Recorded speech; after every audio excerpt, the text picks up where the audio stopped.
You don't need approval from everybody in order to make your next move. Okay, I'm getting ready for happy hour on a solo date, so you're basically my +1. Come on in, let's get ready, let's get cute. Follow along with this video. I think it'll be fun for us to get ready together. I'm gonna be answering a bunch of questions that I've gotten from my audience about my life, where I'm at right now. A lot of these came from TikTok and Instagram. So if you're not following me there, here are the links so that you can join in for the next one. I'm gonna try to keep it cute, under 20 minutes, because we're losing some sun right now. I've been going through a lot of breakouts over the past few weeks, so it has been a doozy. I put on like a pimple patch right here and it irritated my skin. And now there's a scab, and this one just healed. So I'm allergic to the pimple patch, so I'm gonna have to stop using it, but whatever. We're just gonna keep on keeping on. So I am solo traveling right now as we speak. I'm in Bogota, Colombia, and I'm not a big fan. I don't like it very much here. I'm really looking forward to my partner coming to visit me next week. By the time you'll see this, we'll already have been together for a week at that point. So the first question I have is, what made you start traveling solo? When I was in my early 20s, I would want to travel with people. I had a group of friends. When it came to like traveling with them in particular, it was very difficult because a lot of the times the plans that we make would get canceled. And you know that whole thing about like the trip never made it out the group chat essentially. So like we would plan trips and it just wouldn't happen. So I started to take solo travel into consideration after many of those experiences. And also I was one of the people who sometimes when people would want to plan a trip with me and I wasn't able to go, and I didn't have the boundaries to say, oh, I'm not actually able to do this because I don't have the finances for it or whatever the case is. And so I feel like I left people hanging a couple of times in my own life. And I was like, let me try doing this by myself. I started doing solo dates first, not as a segue. It was just like something that I was doing because I had moved back to Miami from Tallahassee, and that was right during COVID. And I needed new friends because my friends were in different life paths and I wanted to do something different. Like I wanted to make friends in high places. I wanted to social climb. I wanted to elevate my status so I can get into the room. And I wanted to get into the room, which I was able to get into the rooms, and I wanted to be able to converse with people in the room. I wanted to make friends with new people, elevate my social circle essentially. Yeah, that's what made me start traveling solo. I think the first place I went solo was Philadelphia. I was solo in the sense that I went to meet up with a friend, but I ended up getting a hotel for half of the time I was there. I think I was there for like 6 days, and I was at her apartment for 3 nights, and then the rest of the nights I was solo. And I was just like walking around on my own, traveling on my own, figuring out things on my own. So that was like the catalyst. So I don't know if you would technically consider that solo travel because I knew somebody there, but that was my first time. I think that was my first time getting on a plane alone. So yeah, that's what fueled my solo travels, and now solo travel has become such a big part of my life. Now I'm lucky to have a partner, and hopefully in the near future, the goal is that we will be traveling together when I go to like these countries for an extended period of time, because it does get lonely and I do miss having her around. Yeah, that was so long. Oh my god, that was 8 minutes long. So next question, do I ever feel lonely going on solo dates? I think it's very rare for me to feel lonely going on a solo date. I'm a very social person, as I mentioned earlier in the video. I'm able to make friends with people from all areas of life and converse with people and stuff like that. I'm able to like infiltrate groups. So not necessarily. I think that it comes with the territory, because I think you would feel lonely based on the intention, like, and also the environment. Like if you're at like a super date night type of space and you are feeling lonely in the sense because you don't have a relationship, because you don't have friends, whatever, I think that solo dates will amplify what is missing in your life, like what is the pain points in your life right now. So if you're going on a solo date and you see a group of girls and they are like on a bachelorette trip and they're having a good time with each other, and you don't have a group of friends that you could even gather together to create a bachelorette trip, you will probably feel lonely because of that, not necessarily because you are alone on a solo date. That's something to consider. The triggers that you're receiving from being lonely, they might actually have to do with things that are going on internally. So I always advocate and preach to whatever your triggers are, whatever you're triggered by is coming from somewhere, and it's something that is unhealed in you that you need to recognize and put to light, because it's gonna just continue to control you. Okay, let's actually talk about the products I've just used. I used the Huda Beauty color corrector. That was the last product I used, and I also used the Sephora Micro Smooth powder in order to set that. So we're gonna move on to concealer. I'm not gonna do any foundation. Okay, so the next question is, what has been the scariest solo travel moment I've had, and what did it teach me? So my scariest solo travel moment actually happened while I was on a solo date in Miami. So I was out at this restaurant, one of my favorite restaurants. It's like high end, but very like homey feel. It's luxury, but like everyday luxury, if you will. Anyway, it doesn't really matter. The place doesn't really fucking matter at this point. I was sitting at the bar. We were sitting at the bar next to each other. I think they were trying to order something like off the menu, and then we started talking about the fact that they know how to make the best mezcal margarita, and he was like giving me suggestions on recommendations about different mezcals that I could try, stuff like that. Just normal basic conversation. The friend was from out of town. I was talking to the friend, and the friend had good vibes. I didn't like feel anything negative toward him. So it was two of them. We'll call them Charlie and George. Charlie had the great vibes. He was cool. He was chatty with the bartenders, chatty with me, chatty with people around. Just, you can tell somebody's vibes from being around them. Charlie had positive energy. So Charlie left to go to smoke or something of that nature. And then George started talking to me, because George was on the other side of Charlie. So George started talking to me, and we just started chatting, nothing too crazy. But before George and I had even begun speaking, I had already noticed that his energy was questionable. I didn't like the way that he spoke to the bartenders, or like the facial expressions, like the little subtle cues that will tell you that somebody is like, not the best. Like, you get the vibe that somebody is not good vibes. You see the expressions, you see the subtle cues, all of that. So I saw those things before when I was talking to Charlie, because I could still see him, and he was engaging in the conversation a little bit. Like, he would come in for like little tidbits, drop little anecdotes or whatever, and I could already tell that his vibe was off. But let me continue the story. I keep talking about this damn vibe. So when Charlie leaves, George starts talking to me, and George completely changes into somebody else. Not in a way that was recognizable. It was very subtle. If you had just seen George for the first time, like you just sat at the bar, you might have not noticed, because the way that his mask came on when it was just time to talk to me alone and there was nobody else around, he became more charismatic, more chatty, more open, more rehearsed, if you will, in the illusion of who he was. I found out that he's an artist, a bunch of things. So we ended up going to another location not too far away. I was going to drive my car myself, but they were like, oh no, you can just come with us, it's chill. George was an artist, and so Charlie had just moved into the city. George had a painting for Charlie, and he was going to go to hang it up, essentially. So they were gonna go hang it up, have a drink, things of that nature. So I went with them. When we got to George's place, nothing was amiss. And so George was like, okay, so we're done here, basically. Like, the painting was already set up. It literally took like 15 minutes, 20 minutes. And then we were like, okay, well, we're gonna go now. So he stayed at his house, and then I was gonna go to, oh my God, I look so cute.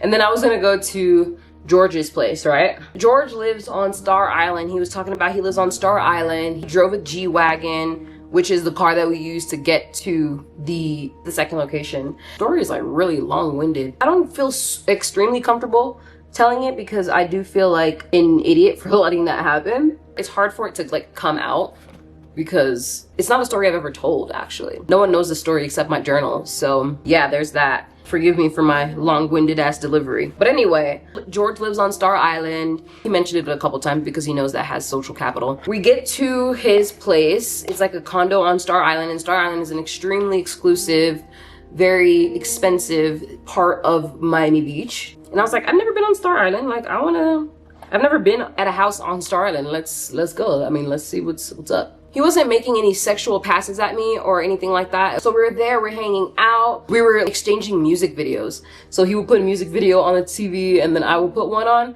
So we did that once. Honestly, that's probably my biggest regret of the night. I know it kind of sounds insane, but like my biggest regret of the night was sharing one of the best music videos that I know, because I'm like, why? Like, you didn't fucking deserve that. He kept trying to get me to his bed, into his room, and I was like, no, we can sit on the couch and watch these music videos, but I'm not going into your bedroom. Like, I don't know you, dude. Things like that, right?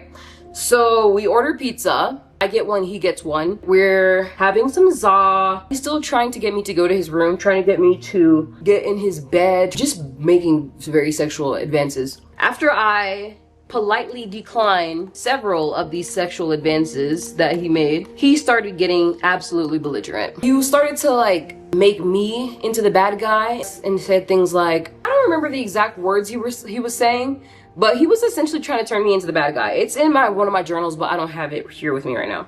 I went to therapy right after it, and that was the prompt. Okay, forget it. I can't find it right now. But he was essentially like making himself the victim. He was making it seem like I was the problem. He felt attacked by the fact that I was like, no, I don't, stop trying to touch me and try to get me in your bed and shit like that. Like, I don't know you like that. Like, come on. Who do you think I am? But, I mean, I put myself in a situation for him to believe that I was that type of person. So, he doesn't know who I am. So, who you think I am is based on who I'm presenting myself as, right? After that, he started recording me and being very belligerent and being like, I feel attacked. Mind you, like, we're in his living room. I mean, we're in his kitchen. I'm, like, near the exit. And then he's, like, all the way on the other side by his bedroom. Completely two different ends of the house. I'm closer to the exit.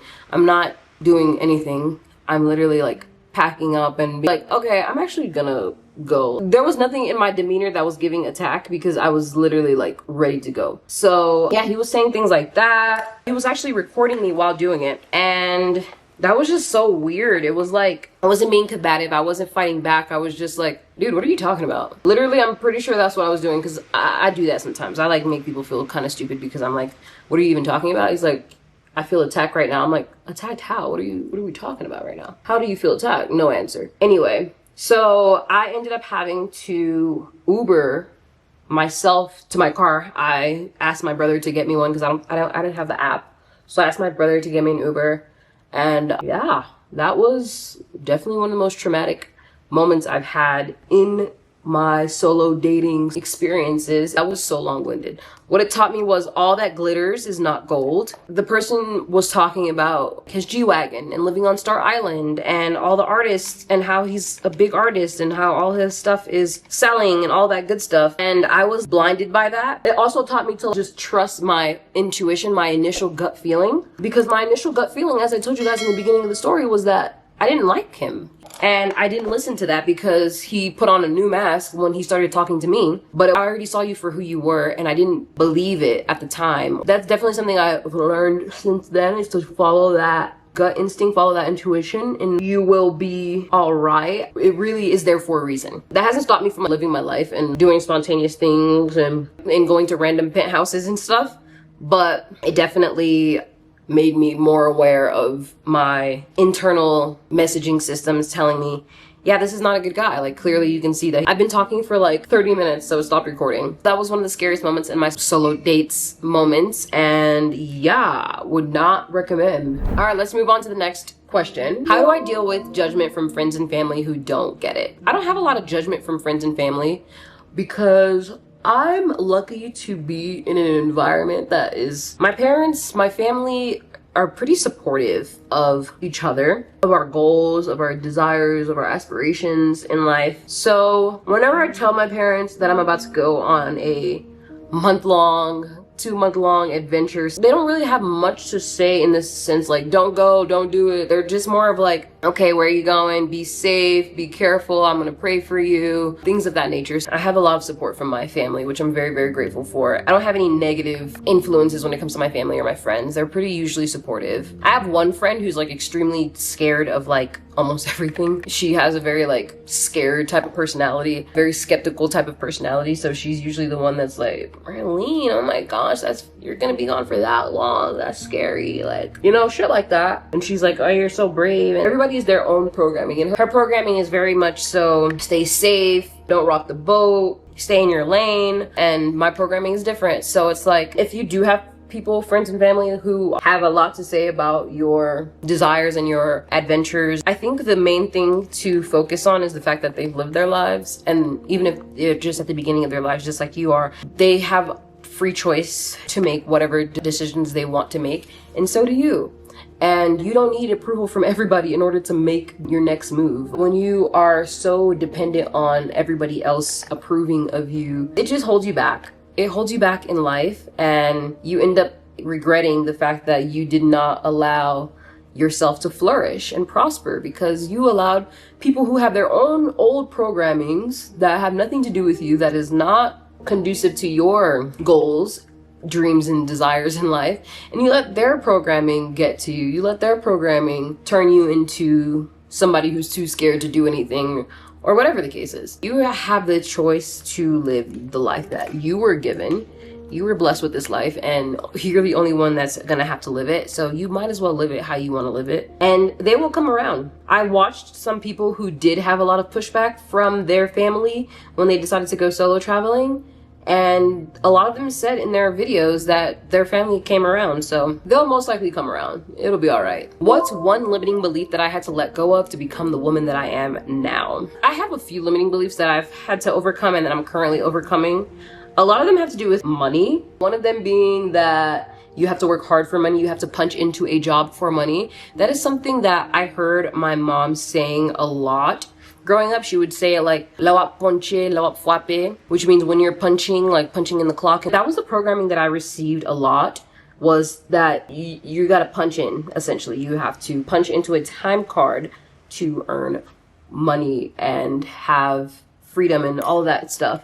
And that is something that I'm currently working through and eliminating from my mindset. I do that every day through like EFT tapping, through meditation, through journaling, things of that nature, like whenever it comes up. Something that held me back when it came to earning. Like whenever I would earn some money from my non-conventional ways, like when YouTube sends me a paycheck or when TikTok sends me a PayPal deposit, I would kind of self-sabotage and stop posting for a while. I got a YouTube check a couple of months ago, my first one, over $100.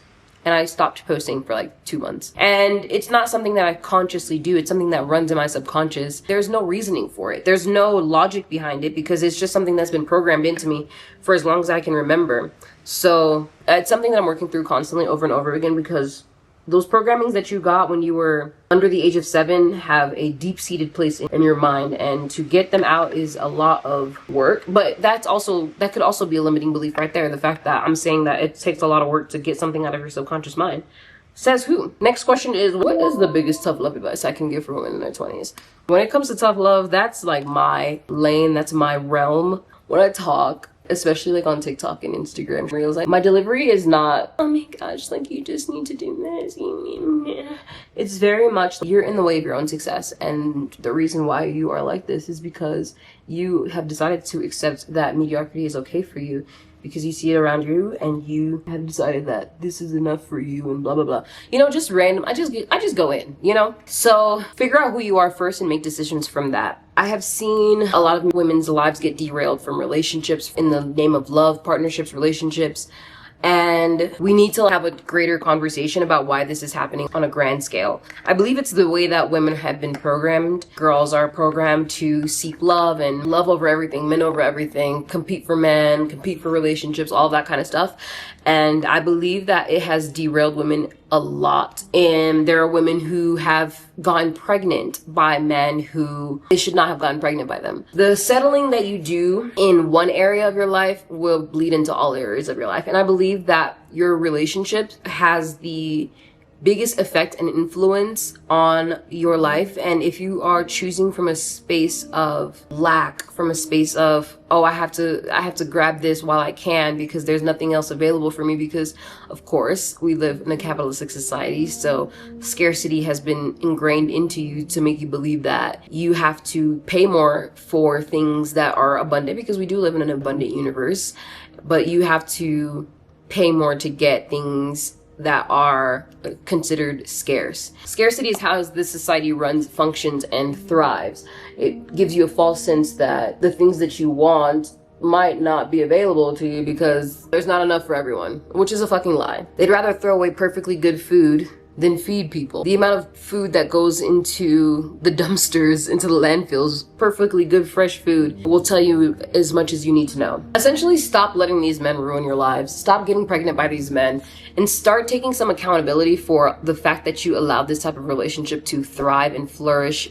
Even if you're traumatized, even if this happened and that happened, all of these things could have happened, all of these things could be true, but you are the one in control now. You were the one perpetuating the same cycle that you were a part of, and now you're putting a child into the same cycle. Relationships are the downfall for a lot of women, and if you find some security within yourself, find some love within yourself, you will have a higher tolerance for waiting for the love that you actually want from a partner, a higher tolerance for not settling for somebody who's going to literally ruin your life. That was a very long-winded, kind of not very linear answer. That's the biggest tough love advice I would give to women, is to pursue happiness in yourself, pursue fulfillment in yourself, and everything else will follow. When you seek love and validation from everybody else except yourself, you will accept bullshit from everybody. The more high maintenance you are, the more you ask for, the more you stand in your femininity and you stand in your power, the more people will respect you. Nobody respects you for being a spineless weasel. By the time you get out of that matrix that you created for yourself, you'll realize, what the fuck was I doing? Like, I wasted all these years of my life, my beauty, my fun, my energy, and you're not the same person anymore. You've completely changed. That zest for life you had, gone. She's done for. Don't even talk about her. That's my advice that I would give. Okay, and the last but not least question, I'm gonna finish up my makeup.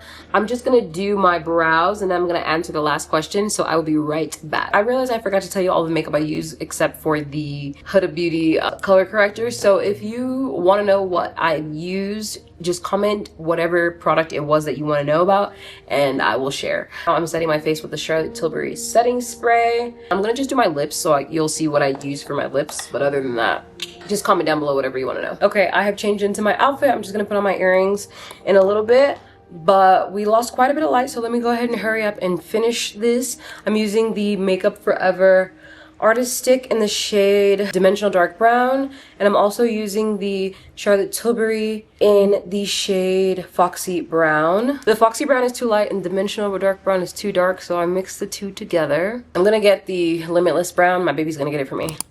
She doesn't know it yet though. And then I'm gonna just go in with the ColourPop lip glossy bombs. I like to use the brown one, which is Hot Chocolate Milk, on the outer corners where I just put the lip liner. Also, let your lip liner dry before you start applying glosses on top. And then I add the lighter color, which is Caramel Latte. And they smell like what they are, just so you guys know. We're gonna put that in the center to give a dimension. I don't want it to be all super dark. Okay, that is the lip. The last question was, the biggest investment I have made in myself that has nothing to do with money is mindset work. I think that working on your mindset will absolutely change, quantum leap your life. When you change your thoughts and recognize them, first of all, when you recognize your thoughts and realize that your thoughts are programmings that you have had since the age of since inception. If you haven't looked into them and taken some out, they have all been given to you by someone, somewhere, sometime, someplace. Those people don't have the same life experience as you. They might have wanted the best for you, but the things that they imprinted in you 20 years ago might not apply today. When I decided to do mindset work and go inward and listen to my thoughts, and your thoughts run 95% of your life and your outcomes. So if you don't take a look at them, they will run your life and you will call your life fate. But really all you did was just allow the old programmings that somebody else gave you to continue to perpetuate in your life, and all the things that you wanted to achieve in life that contradict the thoughts that are going on in your head, you'll never be able to achieve them, and you'll call that fate, you'll call that bad luck, you'll call that, oh my god, it's not my fault that I ended up like this, whatever, all those things. Mindset work was a huge proponent in my level up and in my life and acquiring the things that I desire. Meditation, mindset work, reading is another one.